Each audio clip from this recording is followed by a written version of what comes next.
Hey, welcome back to the channel. This is your Grandpa KC. Don't forget to check out my awesome t-shirt store, the merch store.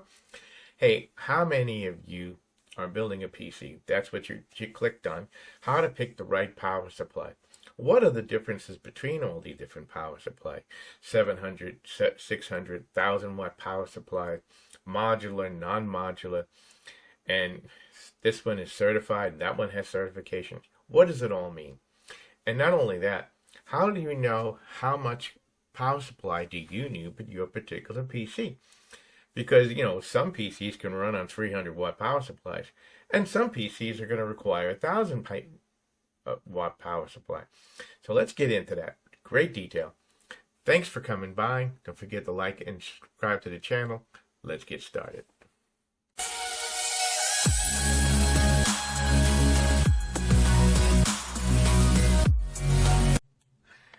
Now, there are several types of power supplies that you can buy, and you'll hear the term modular versus non-modular, wired versus non-wired, and this is basically an example of a semi-modular power supply.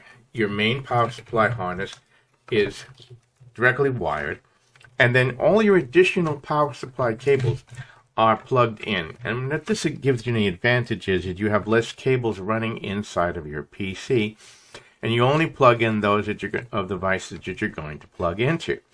The negative side to a modular power supply is these power supply cables are unique to every power supply. So if you do buy one like this and you don't use all the cables, it's a fantastic idea to take yourself a Ziploc bag, put the cables in there, cut out the original label from the box, so you know that those cables go with this particular power supply, because if you plug the wrong cable into the wrong power supply, you could blow your motherboard or the power supply. Now, while I'm here, I'll give you a quick tip. One of it is, for years, the ratings on power supplies was judged by gold, silver, all of this. But as of late, that really threw out the standard because they didn't stop using this because it didn't mean what it was intended to mean. Now, while I've got you here, this particular power supply, the reason why it was pulled is the power supply fan had failed. And the owner, believe it or not, had taken a fan, mounted it on the outside of the case like this, and was blowing air through it. But, but one of the things about you should do yearly maintenance on your power supply and your various PC and cleaning the components. And as an added bonus, I always use a small paintbrush like this. I can get into the brushes, I can clean it, I can brush through here, but never, ever, ever, never, ever, ever, never use canned air to blow out your power supply and especially your GPU video board. People have sprayed this on those components and they stop working.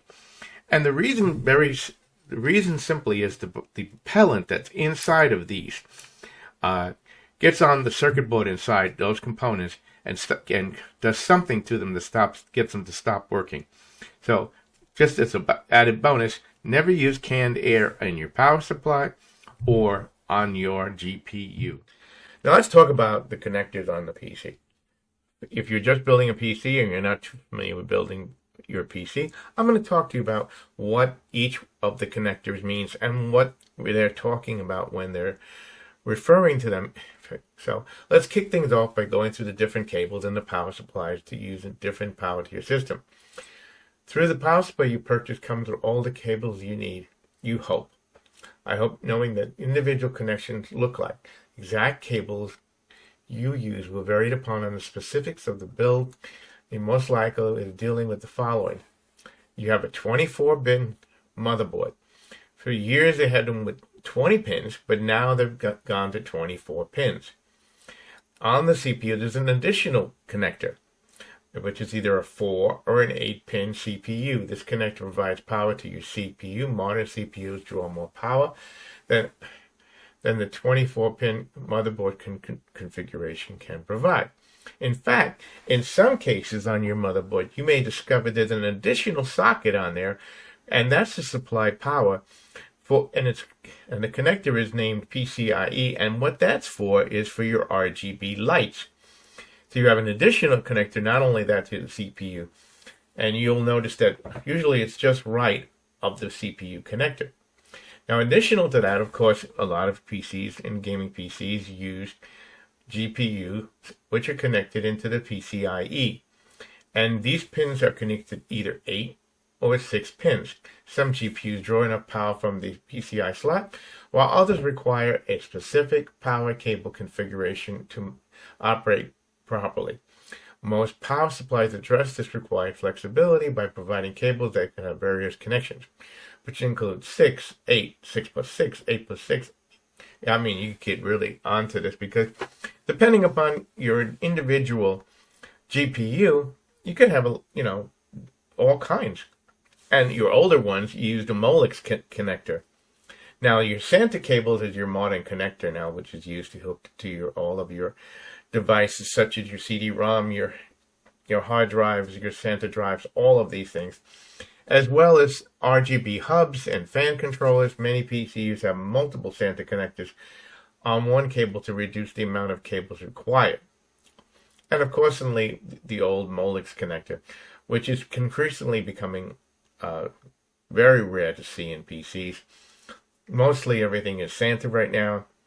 And of course, there is another connector on your more modern GPUs, such as your 4060 and such. These have a special connector on them, but usually there's an adapter connect to your older power supplies. But the newer power supplies now say that they are PCE certified and such like. That means that they have the additional sockets on there for the newer video boards from NVIDIA and such. So these are just some of the information that you'll need to know. So now that you understand some of the connectors that are on there, and let's just talk about the various configurations of power supplies. Now, there are simple types of power supplies that you can buy, and you'll hear the term modular versus non-modular, wired versus non-wired, and this is basically an example of a semi-modular power supply. Your main power supply harness is directly wired, and then all your additional power supply cables are plugged in. And what this gives you the advantage is that you have less cables running inside of your PC, and you only plug in those devices that you're going to plug into. The negative side to a modular power supply is these power supply cables are unique to every power supply. So if you do buy one like this and you don't use all the cables, it's a fantastic idea to take yourself a Ziploc bag, put the cables in there, cut out the original label from the box, so you know that those cables go with this particular power supply. Because if you plug the wrong cable into the wrong power supply, you could blow your motherboard or the power supply. Now, while I'm here, I'll give you a quick tip. One of it is, for years, the ratings on power supplies was judged by gold, silver, all of this. But as of late, that really threw out the standard because they just stopped using this because it didn't mean what it was intended to mean. Now, while I've got you here, this particular power supply, the reason why it was pulled is the power supply fan had failed. And the owner, believe it or not, had taken a fan, mounted it on the outside of the case like this, and was blowing air through it. But, but one of the things about you should do yearly maintenance on your power supply and your various PC and cleaning the components. And as an added bonus, I always use a small paintbrush like this. I can get into the brushes, I can clean it, I can brush through here, but never, ever, ever, never, ever, ever, never use canned air to blow out your power supply and especially your GPU video board. People have sprayed this on those components and they stop working. And the reason simply is the propellant that's inside of these gets on the circuit board inside those components and does something to them that gets them to stop working. So just as an added bonus, never use canned air in your power supply or on your GPU. Scotty, we need power. So I'm giving you a lot of information on power supplies. Some of it you may already know. Some of it you may not know. And those of you first time building a PC, you'll get to know, and you can fast forward as you need to go. Don't forget to like, share, subscribe. I'm going to keep reminding you. But we're going to talk about what is 80 plus certification. 80 plus certification was something that came out several years ago, and it was meant to allow you to know which power supply could handle more efficiently when it was stressed to the maximum amount of efficiency. And obviously you can see there's 80 plus going up to 80 plus titanium. And basically it was meant to certify that manufacturers would make their PCs power supplies uniformity. So you knew that whatever you were buying, that when you put the PC to the test, it could handle the load. Because one of the biggest problems is when you are putting your PC to the maximum power, when you're doing gaming or you're doing rendering, your power supply is going to be at the maximum output that it could possibly be. You're going to have surges, and you need to know that your power supply won't drop out on you. Now I'm showing you here an RTX 2080. You can see the PCIe connector. Now, basically now what the new standard is, basically, as you can see, this one, the first one on the list, the most highly rated is the 80 plus gold. And again, they're going to talk about, is it low noise? Does it quiet? Does it shut down? Some fans will turn off when there's no need for them to be on. And some will only begin to spin up as the temperature in the power supply increases. So you need to know that. The other thing you need to know the difference between a switching power supply and a non-switching power supply. Because some of them will turn off power when it's not needed. And you want to know that, because if you don't want a device to suddenly the power supply to shut off the power to your particular device, that could be a problem for you. The other thing, of course, is now the new standard, of course. I don't know if you can see it on the 9.7, the middle one there. It's an ATX 3.0, which decides how large the power supply is into the case. And that's another thing that you'll need to know. Do you have a small case, a medium case, a big case? Are you trying to upgrade an HP or a Dell computer? Well, a lot of the cases will not fit an ATX power supply, and you need to know that. So you need to know the measurements of your power supply. The other thing is the new standard is the PCIe 5.0 compliant. And what that means is that the newer power supplies, like when you're using a Gen X 4060 and the new one that's coming out, the 5085, of what I've heard, these are going to need a higher rating power supply, and the connectors need to be more beefy. Because one of the problems they had with the original 4060 was that the power supply connector on the actual GPU mother video board would burn up, would start to smoke, because the connector was very stiff and they would actually cause a fire. These are some of the things that have happened. Now, I like the Cornstar, and I like the Thermal Lake. I use the Thermal Lake 750 on most of my PCs, mainly because I found it to be my standard. I've been using Thermal Lake in most of my PCs for several years, and I've never had an issue with. But I've also used Corsair, Corsair, power supplies also. And I like the EV. Basically, I try to make sure that my power supply matches my use.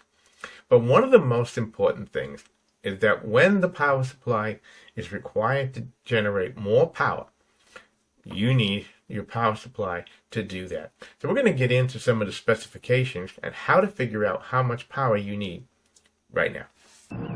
Engines overloading. More power. I'm going to leave you several links to different websites where you can go in and figure out for yourself how much power you do really need.